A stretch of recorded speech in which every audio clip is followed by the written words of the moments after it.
इंदौर में दूषित पानी को लेकर मचा हंगामा अभी थमा भी नहीं था कि गुजरात से दूसरा मामला सामने आ गया। मामला सामने आया है राजधानी गांधीनगर से, जहां दूषित पानी पीने के चलते 130 से ज्यादा लोग अस्पताल में भर्ती हो गए।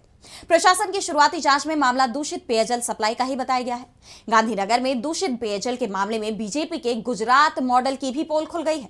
कांग्रेस और टीएमसी ने इसे लेकर तीखे सवाल किए हैं। तो क्या है ये पूरा मामला, देखिए इस रिपोर्ट में। गृह मंत्री अमित शाह पूरे देश में बीजेपी को मजबूत करने की कोशिश में जुटे हैं। जिन राज्यों में चुनाव 2 महीने बाद होने हैं उन राज्यों में कैंप कर रहे हैं, लेकिन उनके खुद के संसदीय क्षेत्र में लोग पानी को लेकर परेशान हो रहे हैं। उन्हें गंदा पानी पीने को मिल रहा है। जो पानी गांधीनगर में सप्लाई किया जा रहा है वो पीने के लायक नहीं है। सीवर का मिला पानी पीने के लिए दिया जा रहा है, जिसे पीकर लोग बीमार पड़ रहे हैं। 130 से ज्यादा लोग गांधीनगर के सिविल अस्पताल में इलाज करवा रहे हैं। दूसरे अस्पतालों में भी लोग भर्ती हैं। 7-8 दिन से परेशानी चल रही है, लेकिन प्रशासन और सरकार की कोशिश शुरुआत में पानी की सप्लाई सही करने की जगह खबरों को दबाने की रही। खबरें दबाई जाती रहीं, लेकिन जब बड़ी संख्या में लोग दूषित पानी का शिकार होकर अस्पताल पहुंचने लगे तो मामला सामने आ गया। लेकिन इस पर ना तो प्रधानमंत्री नरेंद्र मोदी और ना ही गृह मंत्री अमित शाह का कोई बयान सामने आया है। गुजरात दोनों का गृह राज्य है। अमित शाह गांधीनगर से ही सांसद हैं, तो प्रधानमंत्री नरेंद्र मोदी लंबे समय तक गुजरात के सीएम रहे।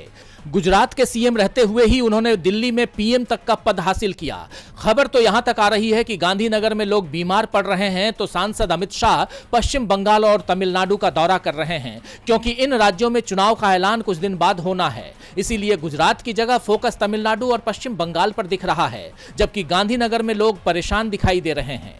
गांधीनगर के सेक्टर 24, 26 और 28 के अलावा आदिवाड़ा इलाके में गंदे पानी की सप्लाई नगर निगम की तरफ से की जा रही है। इन्हीं जगहों पर लोग बीमार पड़ रहे हैं। प्रशासन ने भी माना है कि जांच में पीने के पानी में खतरनाक बैक्टीरिया मिले हैं। गांधीनगर में ट्रिपल इंजन काम कर रहा है। केंद्र, गुजरात और गांधीनगर नगर निगम सभी जगह बीजेपी का कब्जा है, लेकिन इस ट्रिपल इंजन सरकार में लोगों को साफ पानी पीने को नहीं मिल रहा है। कांग्रेस ने इसे लेकर सरकार को घेरा है। एक्स पर पोस्ट किया, पानी जहरीला, हवा जहरीली, दवा जहरीली, विचार जहरीले, क्योंकि बीजेपी जहर है।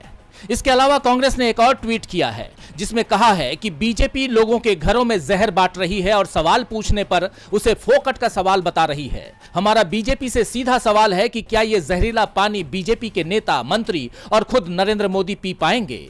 जब गांधीनगर में दूषित पानी से लोग बीमार पड़ रहे थे, तब अमित शाह पश्चिम बंगाल का दौरा कर रहे थे। ऐसे में टीएमसी ने भी सवाल किया है। पार्टी ने कहा है कि बीजेपी शासित एक और शहर में सार्वजनिक स्वास्थ्य आपातकाल लग गया है, तो इंदौर से गांधीनगर तक के इस पैटर्न को अब नजरअंदाज करना असंभव हो गया है। बीजेपी सवालों में है। सवालों में पीएम नरेंद्र मोदी और गृह मंत्री अमित शाह भी हैं। सवालों में गुजरात की बीजेपी सरकार भी है। लेकिन सबसे बड़ी बात तो यह है कि अभी तक इनमें से किसी का भी कोई बयान गांधीनगर में दूषित पानी पर सामने नहीं आया है। डीबी लाइव की रिपोर्ट।